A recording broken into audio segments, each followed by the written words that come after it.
Silencio, por favor. Hola, soy Madonna. Santa Madonna. Estoy caliente. Puta. El primer podcast de Madonna. Buenas noches, Latinoamérica. En español. ¡Estoy lista! Muchos besos. ¡Mua! Good morning, Latino America. And the world. Thank you for tuning. Yes, this is our very first full English episode. Well, Full sort of. yes. It's not only for Latin America, but to everyone who speaks English. For for the world and the universe and around. And especially all the Madonna fandom. Yes. All around the world. Yeah. Because we decided very early in our podcast, we made a special on B-sides and released tracks of Madonna. And it was, we realized it was a long time ago, and it was really short. And now that we've learned so much more about her unreleased tracks, and now that it's out, the Madonna Songbook by Giulio Mazzoleni, with so much more information on so many of these obscure tracks, now we decided to expand this very interesting subject with special episodes on Madonna's unreleased and B-sides. So every now and then, probably every month, we will be releasing specials on the B-sides and unreleased. Yes. And to start, we are having a very special guest. Very, very special guest. Yes. Directly from Milano, Italia. Who's that boy? Welcome to Santa Madonna, Giulio Mazzoleni. Yay! Hola, ciao. Sorry, it's me. It's not Stefano Gabbana. Yeah, well, Stefano Gabbana wouldn't be able to talk about Madonna B-sides as much as you would discuss with us. Talk about her B-side. B-sides and Yes, the release. measures. Exactly. So, thank you for being with us. How are you? Thank you for calling me. I'm so excited. I mean, I was a listener before we met, but now that we are in touch, it feels like being with friends all the time. So I'm glad to be back. Thank you. Thank you very much. Thank you. And thank you again for the wonderful work you did for the Madonna fandom community and for the music lovers. Because, again, this is a book for anyone who loves music, because it's a book of Madonna as a musician. And that's how... that's why it's so important to look at... it's us fans who put the spotlight on the B-sides and unreleased tracks, because it's rarities, and we have all heard back and forth her albums, and we like the rare stuff to investigate, and there's always something new to hear about that, and that's why we like to dive in on these tracks. And it's a lot of help to have you who have investigated that much about them. So what do you say if we start talking about those rare and elusive tracks that have not made the albums? Absolutely. Like every Madonna fan, I think it's always a pleasure to talk and listen about these tracks. I don't know. I'm sure you guys made your own CDs or cassettes with the alternative tracks. I think the first one I made was in 1987 with the songs that were not on the True Blue album. I put together Spotlight with the Who's That Girl songs, and then Santa Baby. And then I had these little things put in together, and I was like, Madonna should make an album of B-sides. You know, everybody thinks she should make an album of B-sides and unreleased songs and outtakes. So I think it's a common trait of every Madonna fan. Mm-hmm. And we love them so much, and so let's do it. Well, I now that you mention it, I became a fan in 94, 95, and it was, well, the way before the internet came, at least in Argentina, and became accessible, and MP3 and whatever.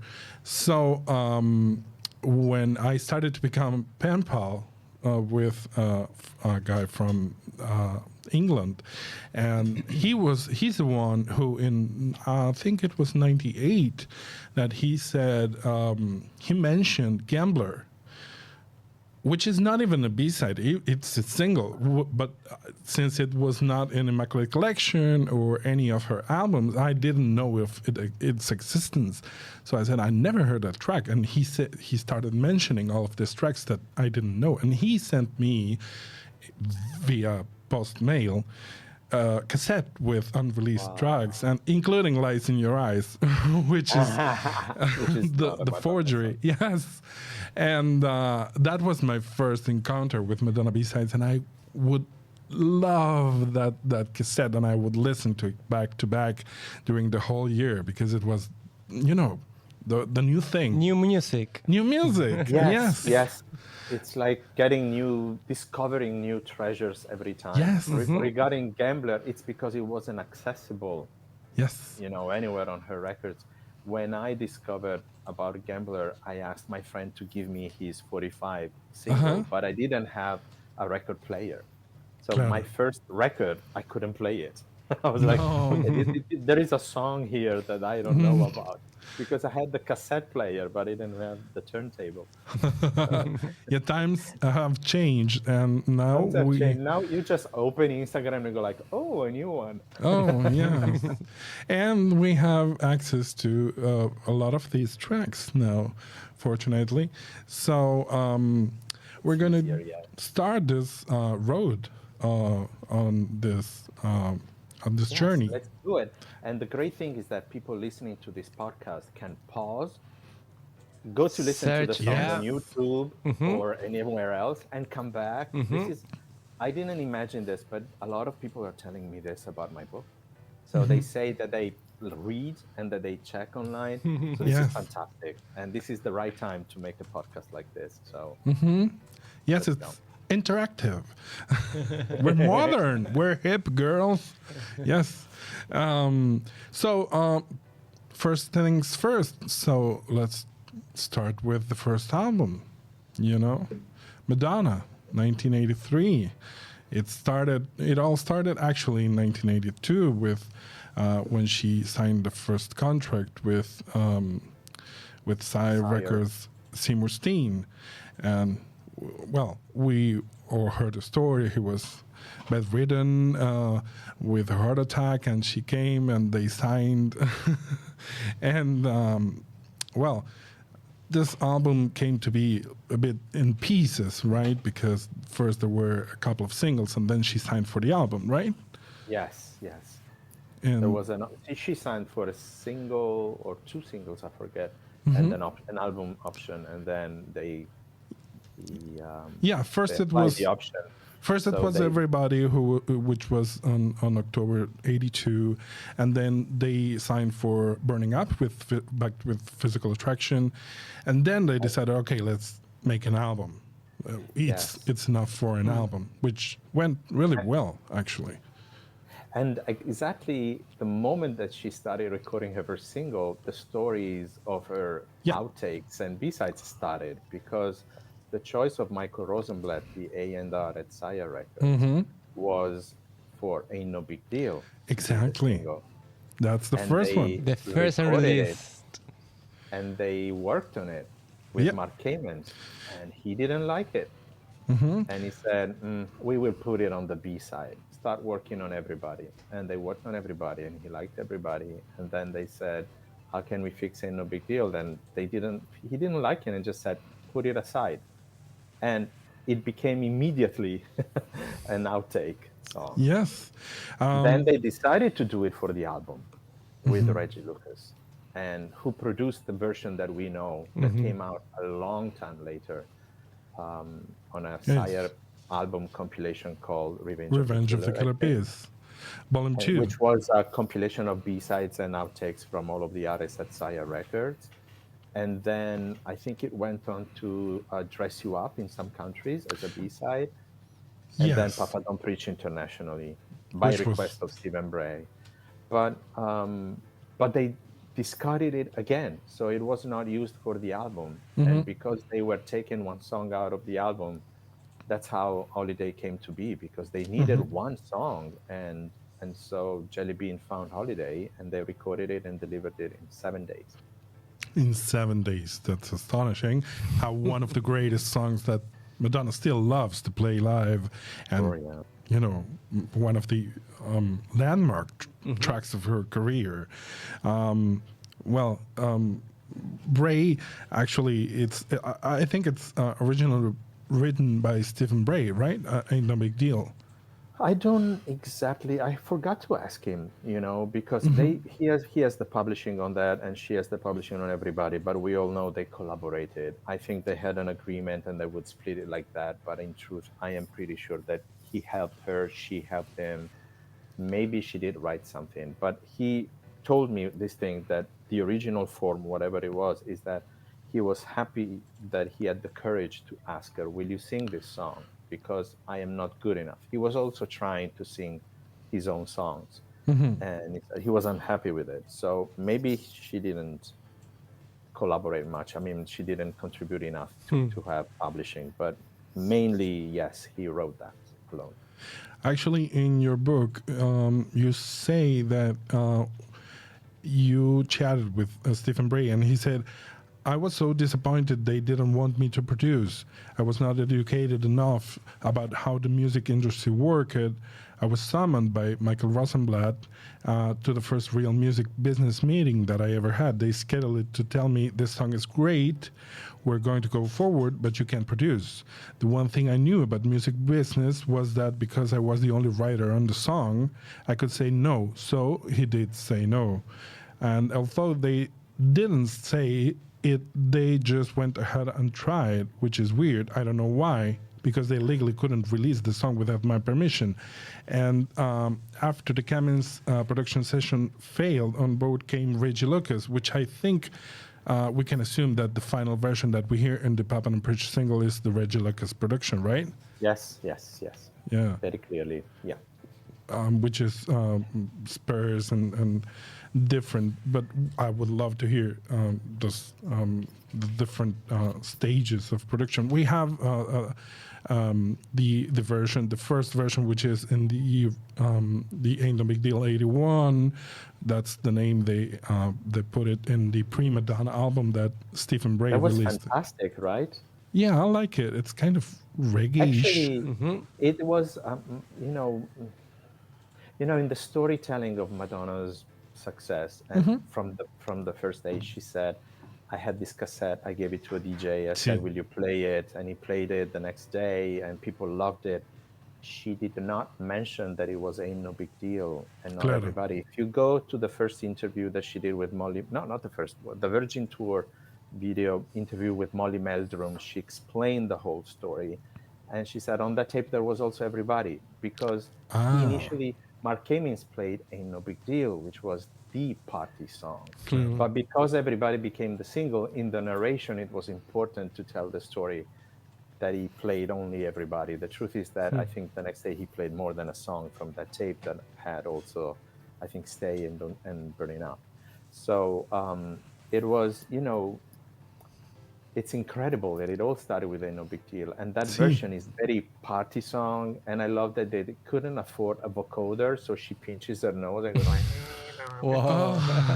because they didn't have the money to pay for the vocoder.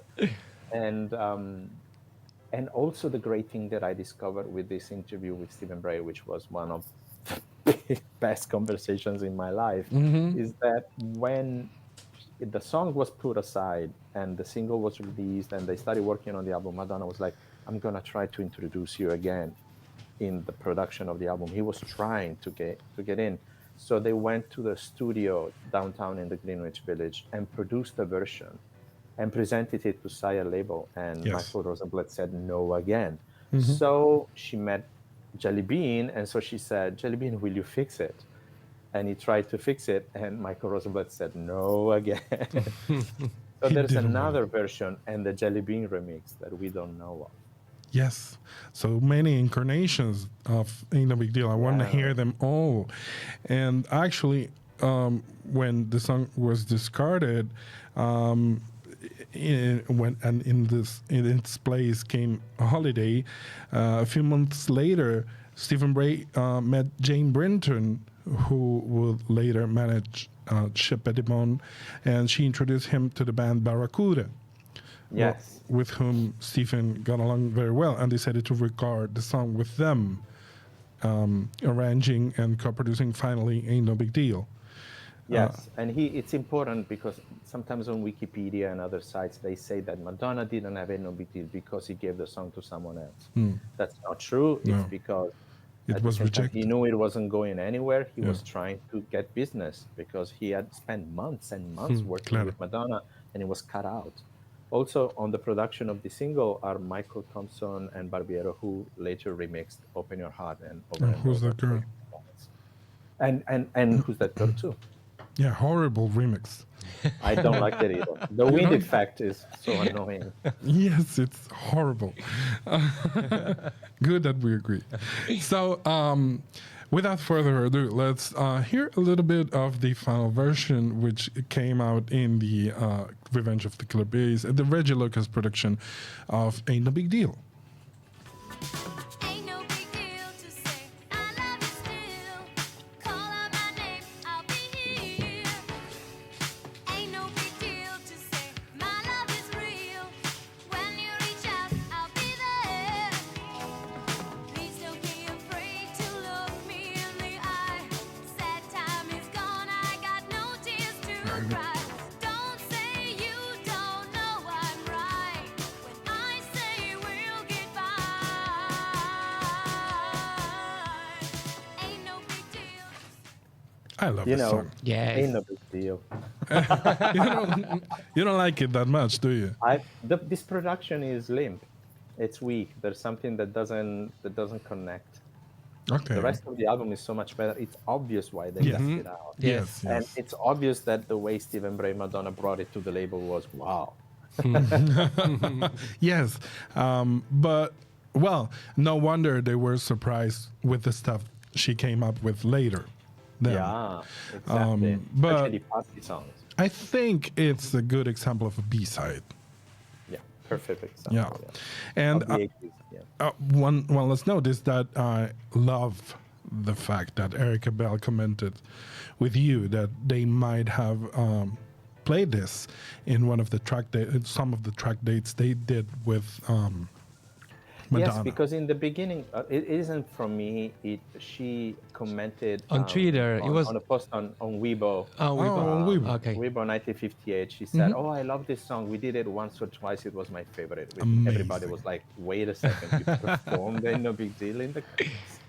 But think of this: Madonna started performing right after the single was released. She only had one song, so maybe when they said, "Will you do another song?" she probably had a version that we don't know Yeah. of Ain't No Big Deal. Maybe the Mark Hamill version, maybe the Stephen Bray new version, maybe the Reggie Lucas. We don't know, but she had that, and who knows what Who it knows? sounded like.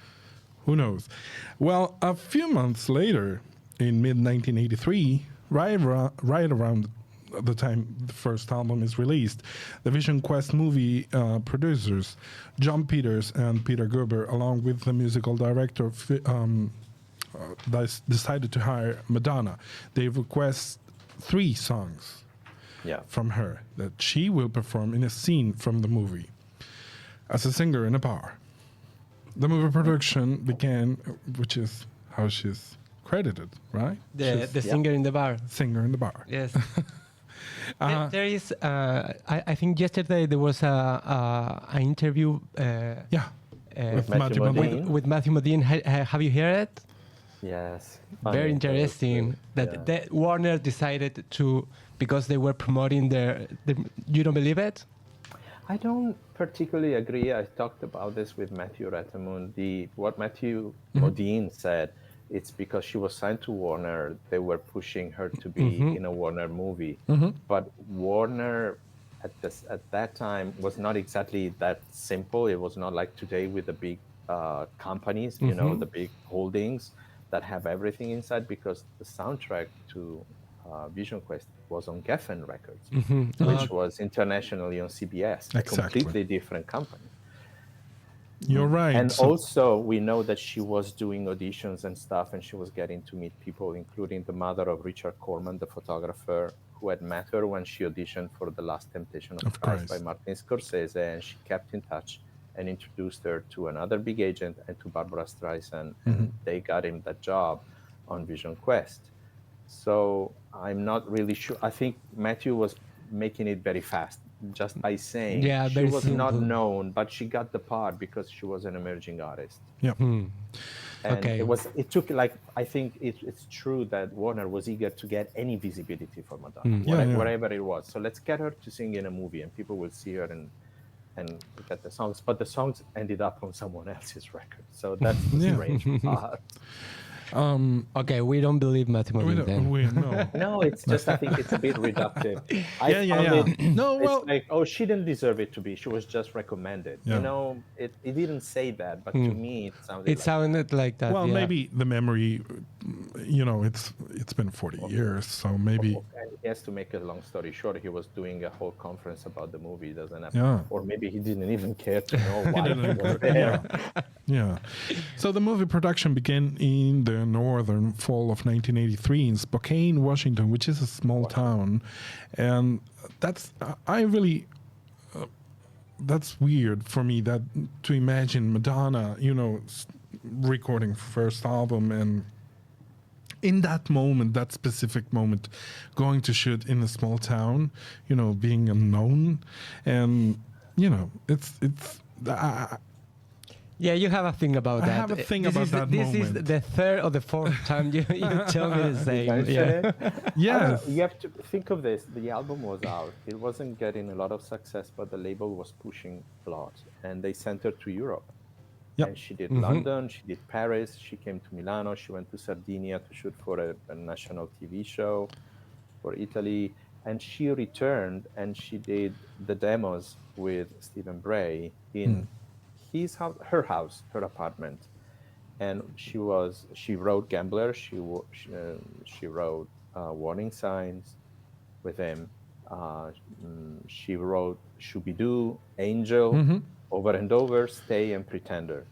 At that same session in the late October 1983, prepared the ground for the new songs of her next album and for the commissioned work for Vision Quest. And they also assigned her a song, which is Crazy for You. So she had 3 songs, Gambler, Warning Signs, and Crazy for You. And also, I don't know who told me, but she didn't really like Crazy for You. She wasn't that interested in singing it, but she was assigned that song. And in November, 3 weeks later, and they prepared some movie versions that are the ones that we hear in the movie, which is like bar music. Yes, it's raw. Yeah, more raw. They're raw versions. And then months later, they went into the studio with Jelly Bean and produced the record versions of Crazy for You and Gambler. But by that time, Warning Signs had been cut out of the movie. Which leads me to the question: is there then footage shot of Warning Signs? That is for sure, because in March the next year, when Madonna went to Europe again to do promotion for Holiday, she stopped by London for a quick interview for a children TV show. And I'm gonna stop you right there, because we have that on file. Okay. And you're involved in a movie that's going to be coming out shortly. It's called Vision Quest, and the people who produced the movie Flashdance and did the soundtrack are also doing this movie. It's got a really excellent soundtrack. 3 of the songs I sing, and 2 I wrote. And it's not a movie about a dancer, thank goodness, because everyone's doing movies about dancers. It's a movie about a wrestler, and it's really great. And it's going to be out in the summer. So 3 songs, and that's after the movie was shot. So there is Exactly. footage. Exactly. There definitely is footage. I'm not sure if they produced the record version of the Yeah. song or not. But it was Because- sung in the bar in Spokane. Yeah, yeah, and it was demoed at home with Yeah. Stephen Bray, who sent the music sheets for copyright deposit, and they became public. And then that's when you guys asked somebody to play the song, so to Yes. know what it sounded like. Exactly. That's where we found it, and Agustín produced the music, and Hidden Track did the vocals, and we have available for anyone who wants to hear our version of Warning Signs. But then again, to go back, Madonna mentioned in an interview, I think I read this in your book, in 1984, printed on Spin magazine in 1985, long after the Vision Quest scenes were shot, the inclusion of 3 songs in the soundtrack. She says, each of the 3 songs is symbolic. One is from the girl's point of view, Gambler, and she's not really attached to this guy. There is a slow song, which is the nearest they get to being really together, which is Crazy for You. And there's one from the guy's point of view, where he knows he can't have her and she's leaving. Warning Signs. Warning Signs. Yeah, totally. So Vision Quest ended up getting delayed and premiering in February 1985. Whatever Because happened... they were waiting for her to become famous. Claro. Yes. The movie was ready, and they were like, okay, let's put it out. Wait, she's on a rise. Also, I hear she's doing another single, and then Border, and then Lucky Star, and then they knew that she was coming out with a big album, and they waited and waited and waited. And the moment the album went to #1, like a virgin, they fixed the release date, and she was very upset because at the same time, Desperately Seeking Susan was coming out, and another company, Orion Picture, was investing money on Madonna as an actress, whereas there she was just a singer, and they wanted to put out the singles, which was killing Material Girl and Angel, and everything was coming together, and the bass player from the Virgin tour told in an interview, I think with Madonna Tribe, that he overheard Madonna on the phone in the airport in Los Angeles, I think probably from a public phone, back in 1985, screaming to Freddie Demand, forbid them from releasing that damn song. She didn't want Crazy for You to come out because it would break into the storytelling of Like a Virgin. Claro. She wanted to stop it, but she couldn't because contractually she had signed 18 months before when she was a nobody that they would release the song. It makes sense that she has. It's one of her biggest songs from the 80s, maybe one of her biggest ballads, and she barely sang it live after that. Only on the Reinvention tour and Celebration tour. Virgin tour. For the Virgin tour, yes, because it was a hit. But after that, she never sang it again. I don't think she had a good relationship with it until Reinvention and a couple of times with Rebel Heart. But right. And obviously on the Celebration tour, because it became a nice memory. But at the time, she was fighting because, again, I like to tell these stories because it shows that she didn't think of the money or the success that would come. Because they would tell her, just put it out. It's another single. You'll make more money. She had an artistic vision. She wanted to protect like the something to say, yes. The same thing happened with Lucky Star. She didn't want it to be the 5th single from the first album. She just wanted to go ahead and release Like a Virgin because she liked the album. And the accountants at Warner were telling her, you will get a lot of money if we put out Lucky Star. And she was like, but I want Like a Virgin to come out. So even from the beginning, she was more interested in the artistic conversation. Well, the fallout with Warner in the music era with Amazing versus Impressive Instant, probably Amazing was more radio friendly and would have more success than Impressive Instant back in the day, but she wanted Impressive Instant, and she did. Well, rumor has it that she pulled out Amazing from the Drowned World set list. So they don't use it. You don't believe that story? I don't believe that because they would never use footage that she wouldn't approve. She has contractual approval. So I don't think she pulled out the song. She didn't even put it in the set list, which explains again which songs she believes in and which ones are more commercial. I told you we needed a lawyer in the podcast. So It's always good to have a lawyer. yeah, I object. So that's what happened with warning signs. So we went ahead and let's produce our own version. We said so. We hear it. Never have the courage to say it first. Searching for my weakness just makes it worse. Yeah, I can feel your fear when you're with me. I think that you're forgetting that I can see your warning signs. I can read between the lines. I can see it's almost time. It's time to say goodbye. Warning, warning, warning, warning signs. Warning, warning, warning, warning signs. One thing, he is on the backing vocals. Who's singing the lead vocals? He's a friend of us. He's called Franco, but his artistic name is Hidden Track. He's a great guy. Yes. Yeah, in the episode we did for presenting warning signs, he presents it with us on the podcast. Yeah, I remember that. Yeah. I forgot the name. But the thing is that Stephen Bray said, it's very weird. How did they come up with it? And said that was the music sheet. Oh, okay. They must have been psychics to know the song. And also he told me the song sounded a bit like Spandau Ballet, a new wave UK sound, which is Human League. Sorry, not Human Spandau League. Ballet. Human League. Yeah, Human I League. think he said that in the MLVC podcast. Yeah, Am I it's right? crazy that now people use AI to create a Madonna version of warning signs based on your demo. See. So Madonna sings like the track Yes, on a yes. Madonna song. He's weirded out. We're in the Matrix. It's a world inside a world inside a fiction.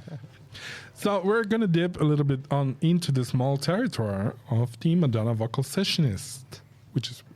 Okay. The UK-based band Naked Eyes had a top 20 hit single with the song Promises, Promises. Pretty cool new wave track remixed by Jellybean, probably hence the connection, for the American market, which added some Madonna spoken vocals in the 7-inch and 12-inch version. The remix was done in April 1983, which is around the time the Madonna album was being finished. I would venture to say that probably this fell on the work of Jellybean, and Jellybean said to Madonna, you want some extra cash, probably? And she said, okay, let's do it. He did it at Sigma Sound Studios, and it wasn't released until 2001 when Naked Eyes put out a career retrospective collection. I like the song. I really like it. Let's hear it, the bit with Madonna's vocals. I'll always love you. Now and forever. Don't be afraid. It's gonna be alright.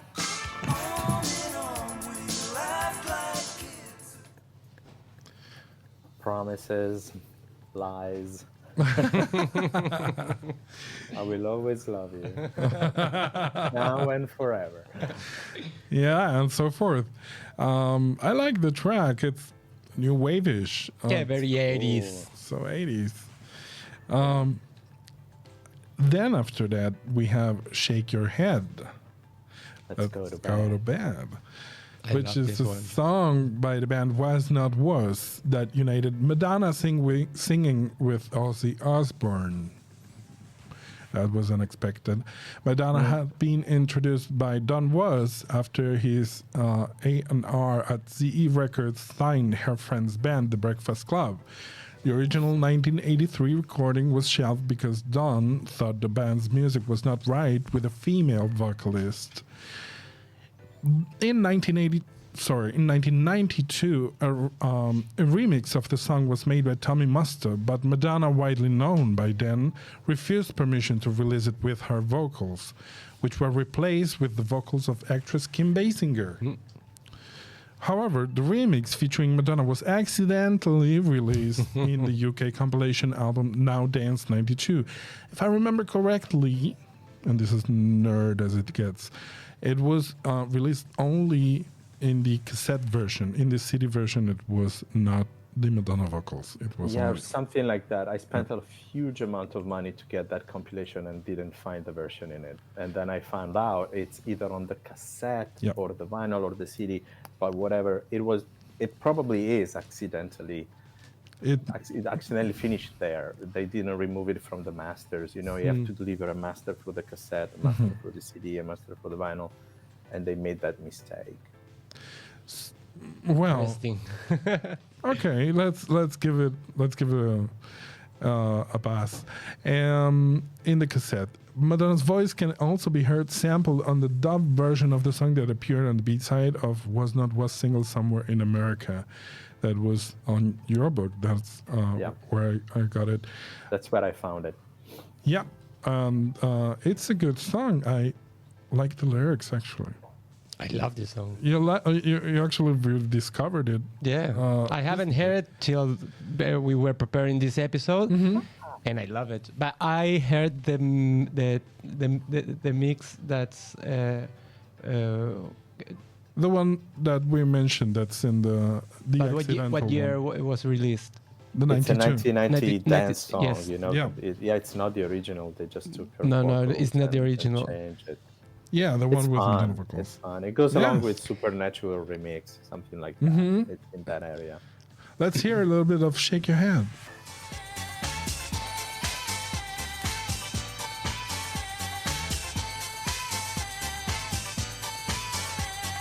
You can't argue with death. You can't break a burly sailor's neck. You can't drink lava from plastic glasses. Can't influence the masses. You can't tune the radio to heaven. Este es Sophie. Can't live 7 lives. I love it. I love You Can't Drink Lava from Plastic Glasses. I think it's up to with I'm gonna wake up yes and no and that. It's amazing. It's really catchy. I love this Yeah, it's tune. very catchy, very dancey. Yeah. So, and when I love this one, when John Jellybean Benitez started working on the ¿Quién me ha visto? ¿Quién me ve? Benitez. When John Jellybean Benitez started working on his first album, he asked Madonna for a song, and in 2 days, she delivered Sidewalk Talk. According to the Billboard Book of One-Hit Wonders, which I read in your book, she delivered a rewrite of an abandoned demo for her first album. The main vocalist of the song is Catherine Buchanan, which I didn't find any more information about. She kind of... Yeah, very obscure. Maybe she changed her name. Ooh. Couldn't find, sometimes, you're not famous, you try different names. See, There's Madonna... not much about her. Yeah, in this case, she just have one or two things. And Madonna provides uncredited the backing vocals. The song formed part of the Jellybean Wotupski album, which is a great album, and was released as a single in late 1984 and reissued internationally, probably taking a chance in milking Madonna's fame in 1986. Jellybean did several mixes and dubs for the track. It was arranged by Stephen Bray, who also plays drums in it and who was probably involved in the original demo. Sung entirely by Madonna, which remains unleaked. It's as 80 as it gets. Sidewalk Talks. I love it. Yeah, I love it. How do you like it? I really like the song. It's I very really, good. Really like it. Yeah. And When I'm in New York, I like to play it and walk down the streets, especially down in the village. It has that feeling. It has that feeling, yeah. Really, really makes you feel on the street. And she did really live on the street in terms of socially. She was very connected to these things, and I love it. It's just super fun. The extended version, the dub, everything. Yes, let's hear a bit. When you're living on the street, life can be full of misery. Find a place to call your own. Make your heart into a home. You can do it. You can do it. You can do it. Amazing song. So that wraps up the Madonna first album era, and we start with the Virgin project, which I wanted to talk about this letter that Madonna sends to Seymour Steen, which is when she talks about deciding which producers she wants to Work with. Nico has this letter that she sends, and she's deciding to start either with, let me see, we have the file right there. I think it came out in an auction or something. Yes. She mentions Trevor Horn. Trevor Horn, which is from the Buggles, right? Narada Michael Walton. Yeah, who would go on She to... mentions Nile Rodgers. She mentions Jelly Bean. Yes, and she ends up working with Nile Rodgers, actually making most of the album with him. Or is it the whole album? I think it's the whole album is produced with Nile Rodgers, right? Everything, yes. Yes. And I think it was a contractual choice because he was expensive. He was the sound maker of Let's Dance with David Bowie and Rio with Duran Duran and Diana Ross, her big return album. So they were like, we're not going to waste money to just do 4 or 5 songs. Let's do the whole thing, which is why they came up with the idea of doing 6 weeks marathon to record the whole album because he was already quite expensive. So, and by the time they decided to make Like a Virgin, Holiday was not a hit. So they didn't have any money return at all. They were spending and spending and spending for Madonna. They believed in her. So they were also cautious. So, which is why we don't have outtakes from Like a Virgin. Exactly. Because they were efficient. They said, okay, these are the songs we're recording. This is what we're going to use in the record. This is it. So they just went in and they did those songs. I think Nile Rodgers confirmed that in some interview, right? I think he said it was... I have nothing. He said, I don't have anything. I have no extra material. Yep. But there's a couple of things we can mention. I think there was a rumor floating around that I wanted to mention about this supposed track called Writer's Block, which we discussed already, which is a mysterious track that appears registered in 1984 as a collaboration between Madonna and Rick Warren for a TV series Cover Up, which happened to have an episode named like that and aired in 1984, in which you can hear a cover of Lucky Star. Yeah. At 30, if you look, it's in YouTube for watching. You can see it. I've never checked it myself. Yeah, you have. Yeah, you can. So this is the moment that you have to pause this video and go check it out. You go check that out. So maybe it's just a way of giving her credit for this episode music. Rick Warren was credited in the episode as music by, so it might be a whole ball of confusion. Which ended up as a track that it's not as such. But that there goes the myth Yeah. on writer's block. From the Virgin era also, there's confirmation of the track Desperately Seeking Susan, and the confirmation comes firsthand, right, Giulio? Yeah. I spoke, that's the moment when I spoke to Stephen Bray that I was like, what is he doing? He was sitting at the piano, he turned around and he started playing and singing. Oh my God. It I was, was like frozen. yes, because it's something we never heard. I've always fantasized about that track. I don't know if it's the name of or whatever, but apparently it was, of course, meant to be the main track of the movie Desperately Seeking Susan, until the Susan Seidelman, the director, heard Into the Groove and chose it instead. The producers recalled that they had considered using either Holiday or Material Girl. And Stephen Bray confirmed to the MLVC podcast in 2022 that the song wasn't developed enough. We did a very good first pass of it, and it sits in a very cool place in her vocal range, but she might have lost interest. I really liked it. It was inspired by Stevie Nicks, he says. It's I think it's something that we're trying. She was like, okay, maybe we should put it on, propose a song for the soundtrack, and then she realized, like she said many times, that she wanted to focus attention on herself being an actress, which is why she didn't even want Into the Groove to come out.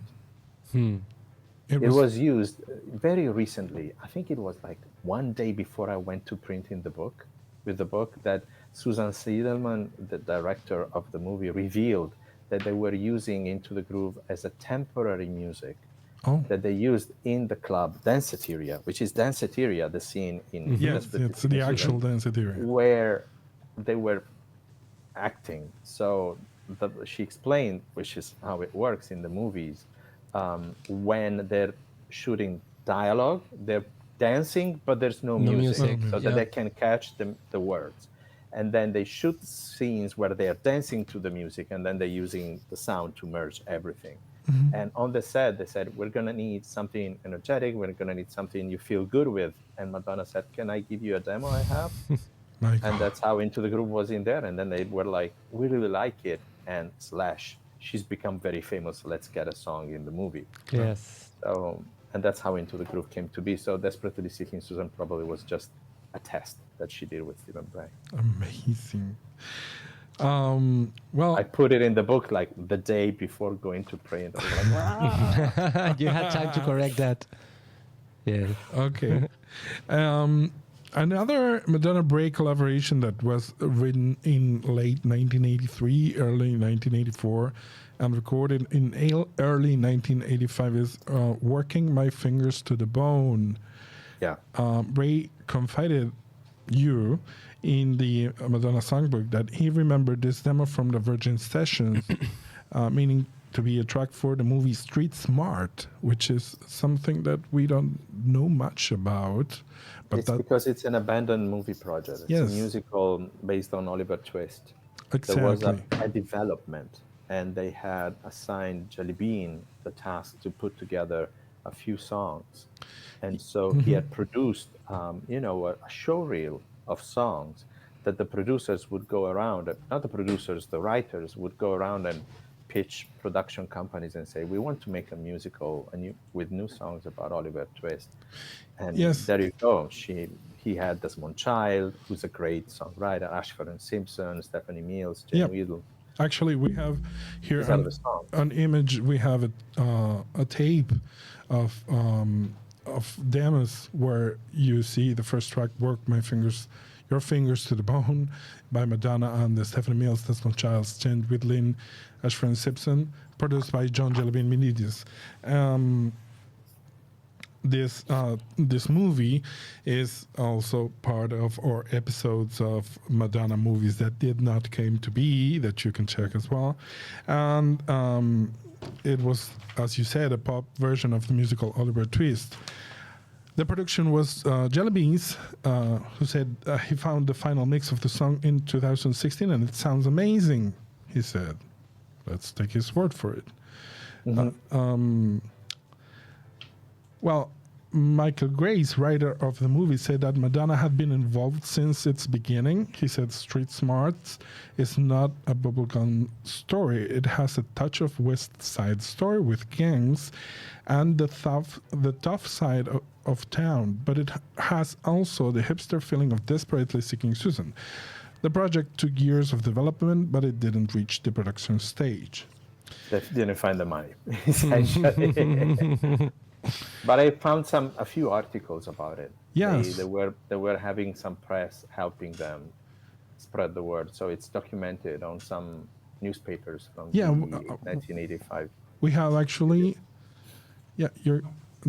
we have actually a little bit of a press article on Madonna won't need to desperately seek next role, where it mentions the Street Smarts movie coming up next. But we're working on it. Yep. In the Darkness is a follow-up to Like Virgin that Billy Steinberg and Tom Kelly wrote for Madonna, as they confessed in a 2014 interview with Madonna Tribe. We gave it to Michael Austin, but I didn't know if she ever heard it. Madonna seems to always move in a direction away from where she's been. I wish she had recorded other Steinberg-Kelly songs and even tried to arrange a co-write, but she never seemed interested, he said. It's another evidence that Madonna shies away from repeating herself, but right. Or probably wanted to give credit to a man for the success of Like a Virgin. Nice one. Well, she owns it completely. He did say it, that they had been pitching many labels about this song, and everybody was telling them, "You're crazy. Yeah. Nobody will ever sing a song with the word virgin in the title." Let alone a woman. So it was an idea, I think, of Michael or Mo Austin at Warner to say, "Oh, this is great for Madonna." So, and then she picked it, and Nile Rodgers believed that Material Girl should have been the first single. She believed in Like a Virgin. She made it the hit that it is. Of course, he wrote it, so he deserves credit, but he gets the money for that. Yes. Yeah, she owned it. I think, correct me if I'm wrong, it's either Bill Steinberg or Tom Kelly that mentioned that many years later he finally met her. Yeah, it's him. It's him at a party, and he was introduced by Stephen Bray, and she was like, I always wanted to meet you, and she said, well, now you have met me. Bye. I think she was A, being funny, and B, probably he was, pushing. Will you do another song? Will you co-write with me? And so she must have been like, bye. I'm done. I love the songs that he wrote. True Colors. I so Drove All emotional. Night. Amazing. Right? Yeah. So that's it for the Virgin era, and now she starts to produce herself in True Blue, right? That's a new, because she decides, okay, that's it. I've grown. I'm in charge. I'm in charge. I'm my own boss. And True Blue is kind of her emancipation album, and what an album. It's a success everywhere. It's her solidification. She becomes a goddess. She becomes I always say the same, but it amazes me how big she was that the cover of True Blue, at least in the United States, it was just her face. No Madonna written in the No the title, cover. no name, just her face. And what a face. And what a photo. And it's... Well, I think she was taking this from Prince. Yes, Prince. She was obsessed with Prince. Yes. Yeah. And she was a huge fan. And so am I. And if you look at, I don't know, like the follow-up album to Purple Rain is Around the World in a Day. And there's no it's all sketches and cartoon-like animation, and you don't see the name. They had to put the stickers. Or Sign of the Times, which came out a year later. There was his little image inside a big room and stuff. And they had to put stickers on. He didn't want to advertise it. Yes. Or what he wanted to do with the Black Album. Oh, that is even more, That is- adventurous. So she said, we're using my face to market my album, which internationally they added Madonna Yeah. and True Blue. And in later But in pressings. America, she Yeah, was yeah. like, it was pure face value. Pun intended. yeah. And that magical True Blue with that writing, we all thought it was her handwriting. It's Jerry Hayden's writing. And I actually, I don't know if you've ever seen, I know you're a collector as well. I don't know if you've ever seen the Argentinian edition, but it has the translation with the same font, verdaderamente triste. Sí. And it always intrigued me, how did they make it if it was the same handwriting? So I contacted Jerry Hayden. Oh, you asked. See, and I asked her, and I showed her, and she said, it's not me, but it's a really good impersonation. So, okay, the True Blue era. In 1985, Madonna and Stephen Bray write together Each Time You Break My Heart. Epic. Same. Epic. And it turns into a demo, discarded later for the album True Blue. Giulio writes in the Madonna songbook that Seymour Steen from Sire Records requested that Madonna wrote a song for the English singer Nick Kamen, who came from the world of modeling and had gained recognition from a Levi's campaign. Madonna picked Each Time and insisted in producing it in September 1986, right before beginning the production of Who's That Girl. And the song is quite a success in Europe. Why does she decide to go ahead and be so friendly with Nick Kamen? Why does she like him? Liked him. She must have liked him. Do you think she saw... His brother played on True Blue as a guitar player. Esther. Okay. Esther You're Kamen. right. And also I think in Like a Prayer. There's a Kamen. Yeah. There were I never made the Kamen were like connection. 7 or 9 brothers and sisters. They're and like the Baldwins. Yeah, and many of them are musicians, and one of them, Michael Kamen, is a famous soundtrack composer. Yes, the composer. Oh my God, is he? Yes, the composer from the brother of Nick. soundtracks. His brother's Nick Kamen? Yeah.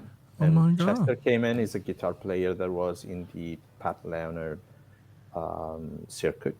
But at the same time, I think it's a coincidence. And the thing is that even early in the days, Madonna was signed at Warner Publishing, and they said, the more songs you write, the more money we will give you, and then the more we place, the more money you will make. So from the beginning, she was also trying to write songs for others. And there were many occasions when they asked her, but then some things worked, some didn't. And this was a case. But at the same time, even with Just a Dream with Donna Dolore, or Nick Scotti, Get Over, she never really wrote a song for someone. She picked something that she had and said, this could be good for you. Yes. Yeah. And this was the case. The song carries the signature heating piano sound that Stephen Bray left in many Madonna songs. Bray spoke to you about this song in an interview that had with you. I quote, "Whenever there's a really easy keyboard part, it's me playing it." Right? Yeah, he said, Michael Verdict, the sound engineer, said, when are we going to hear the 16th note from you? It's like, ding, ding, ding. He also puts it in the right. That's an Into the Groove. That's an Each Time. It's everywhere. Let's hear a little bit about Each Time You Break My Heart. It's the Madonna demo.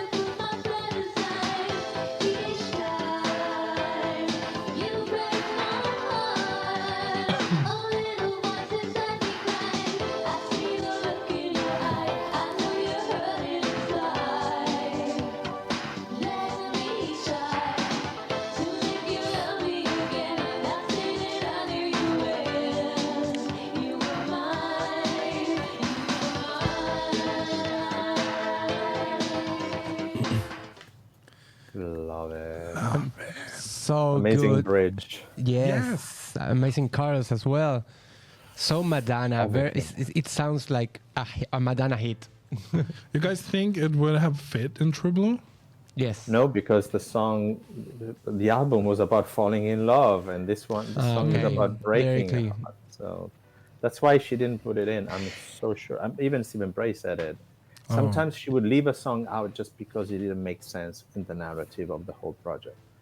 All right. This is the case, in my opinion. Yeah. Definitely, with Makes you, sense. everything was about. And musically, it sounds more like a Virgin song than a True Blue song for me. Mm-hmm. It's in between. It's in between. So yes. she hadn't developed the sound yet. Mm-hmm. But the production she did with Stephen Bray for Nick Cayman is one semitone or half tone. Yeah, one semitone lower. So it means that they produced for him. Mm-hmm. So she didn't even produce Each Time You Break My Heart for the album. She just wrote it and said, no, this one. No. Okay. It's a shame. It's a shame. It's a shame. And here in Italy, it was 13 weeks #1. Get out of here. Yeah, it was like immense. And Stephen Bray told me that he also did one TV show or more in Italy in summer '87 with Right on Track from Breakfast Club. And also Nick Cayman was in Italy to promote his own singles. And Warner would have them travel all together on the same bus. And the fans would shake the bus. There was an hysteria. He was like a young Elvis Presley in Italy. Wow. And Stephen Bray was shocked and was like, with our song, he became so famous.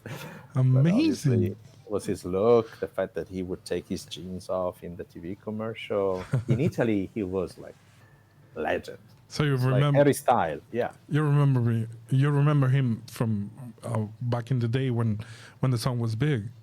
Oh yeah, absolutely. you were a Actually, kid. before we knew him before the song came Okay. out because of the Levi's ad. Oh, okay. I have no idea who you're talking about. You have to see it; it's very sexy. Yeah. Okay. You never saw I'm his- gonna pause his this picture? video and I'm gonna Google him. You never saw his picture? Let's freeze. I'm gonna see him now. He's hot. He's really It's a hot. very hot TV Yeah. ad for 1980s. Yes. Yeah. Madonna contributed not only with the song and production, but she connected Cayman with Giambattista Mondino, who directed the video, in which Felix Howard, the kid from Open Your Heart, appears as well. Yeah. Kay- Really supported him. Really. Yes, actually, she liked him, and Cayman will go on to collaborate with Patrick Lennon and Madonna. Would be featured in his second album as backing vocals for my personal favorite of the two, which is "Tell Me." According to Stephen Bray, there's a demo of Madonna singing the full "Tell Me" song, but it has not leaked. I like "Tell Me" better than "Each Time You Break My Heart," but that's me. Everyone has the taste. The shade. So we're gonna hear a bit of the dub where Madonna's vocals are a bit more prominent.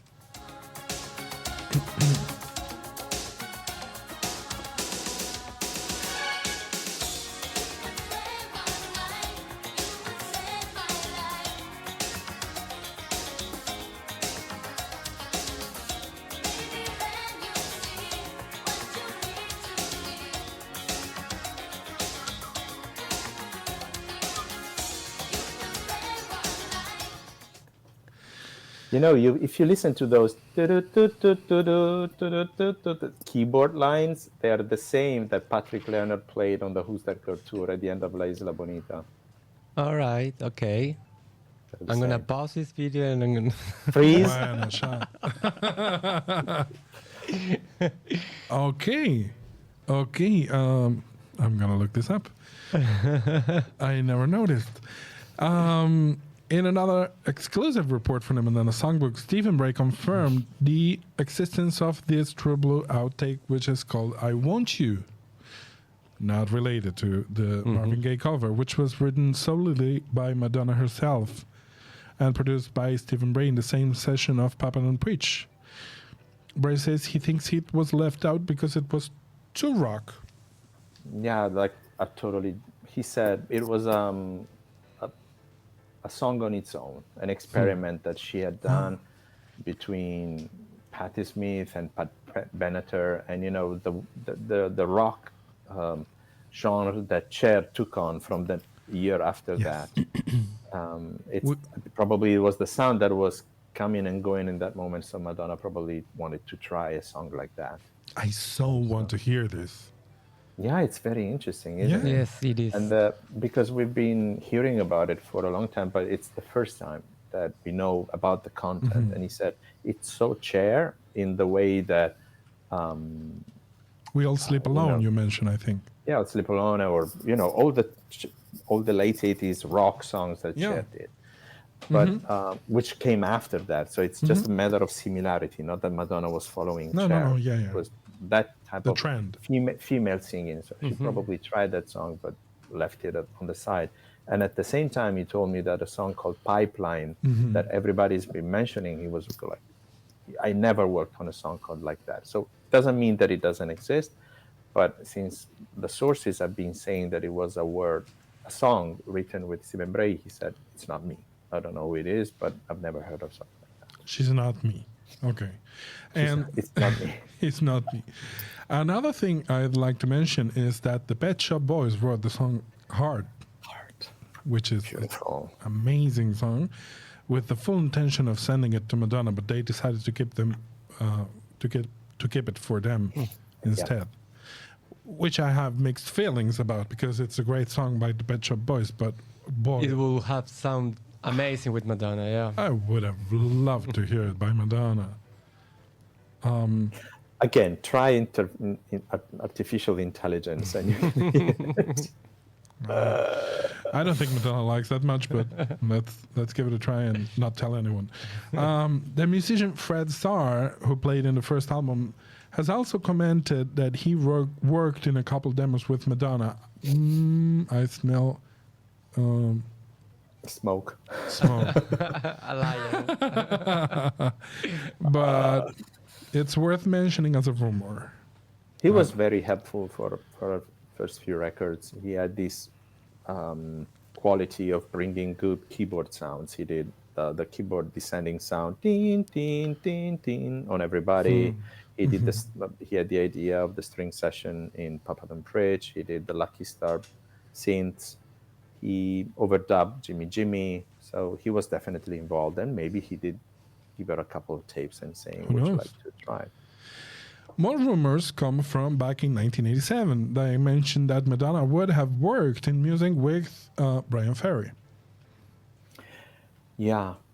Well, that's mainly because Pat Leonard was producing Brian Ferry's album. She even went to his concert. There are pictures of her after living. Speed the Plow, but they, I don't think they really worked together. They were probably using the same studio. That same year, while Madonna was in the mayhem of her Who's That Girl tour, she collaborated with a song to the album A Very Special Christmas.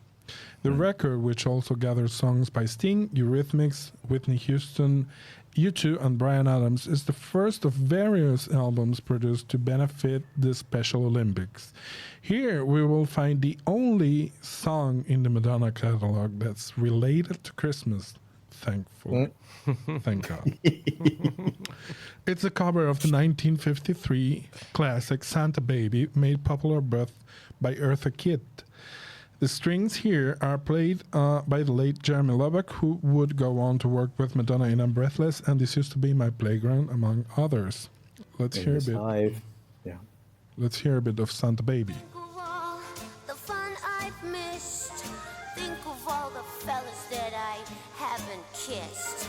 Next year I could be oh so good if you'll check off my Christmas list. Biddle, Santa honey, I want a yacht, and really that's not a lot. I've been an angel all year, Santa baby, and hurry down the chimney tonight. Santa cutie, there's one thing I really do need, the deed to a platinum mine. Santa cutie, and hurry down the chimney tonight.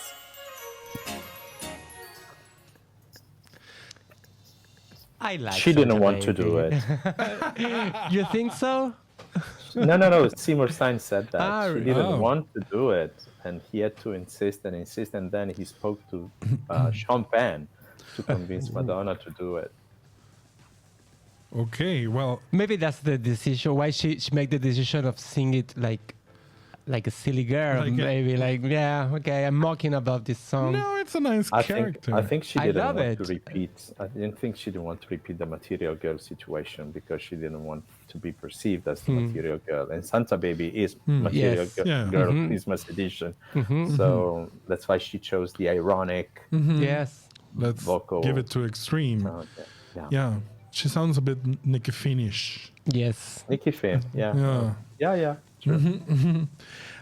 Two tracks that are also worth mentioning are Possessive Love and Love Over the Telephone.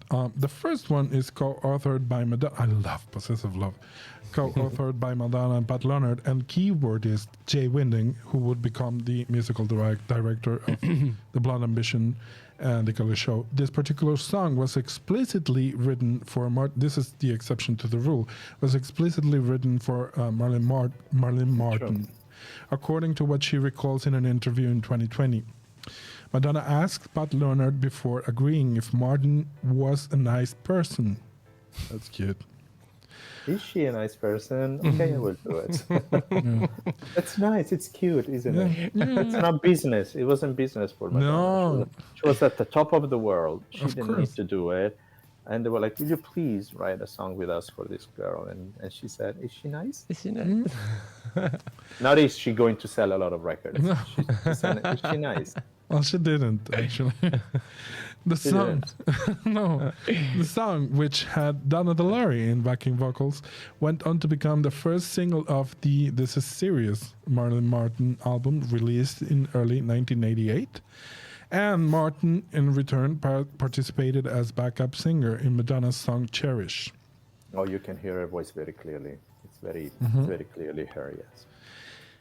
The second one, which is Love Over the Telephone, is a track both Madonna and Miami Vice star Don Johnson commented about working together. Yeah. Johnson had released his own solo album in late 1986 and convinced Madonna, God knows how, about writing a song together, as they worked the song remotely over the telephone, hence the name. We never heard anything else about this. And Good. And okay, let's. Anything else to say about Love Over the Telephone? No. Without further ado. Can you imagine? No, thank God, no. Okay, let's wrap this up with the first part of the 80s. Oh, here, thank you so much, Giulio, for being in the first of our specials about Madonna rarities. First for Madonna anthology about rarities. And remember that these and many other stories on conception, composition, and producing of over 700 Madonna songs can be found in Giulio's book, Madonna Songbook, which it's close to selling out. So hurry up if you don't have it. How can they get it if they don't have it yet, Giulio? It's true that we're not going to reprint it because it's very, very expensive and with the rights of the photos and stuff. So yeah, as while stock lasts, you can find it on Amazon in Europe, in Canada, Japan, and Mexico.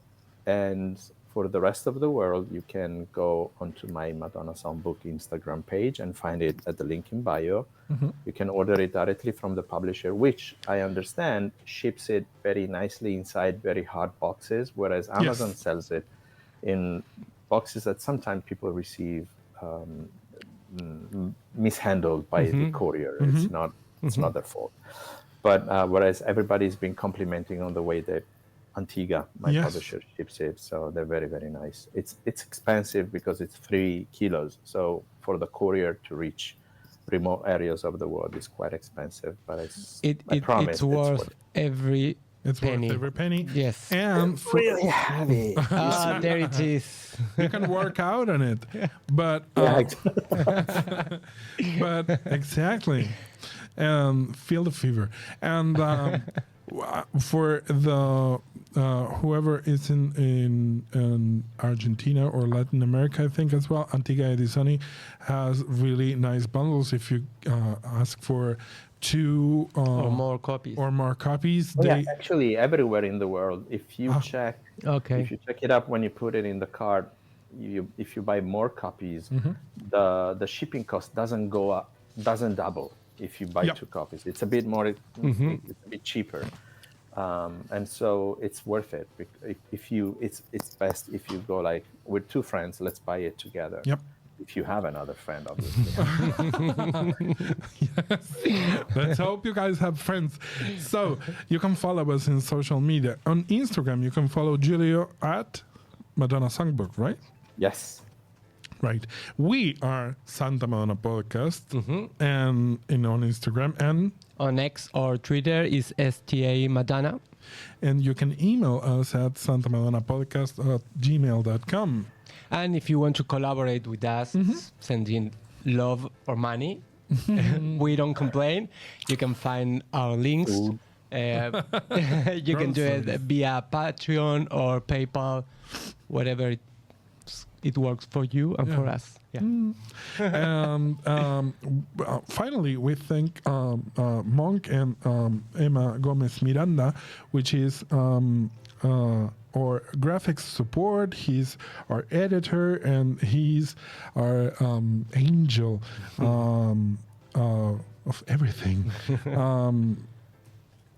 And extra special thanks to Giulio to be joining us in this beautiful special episode.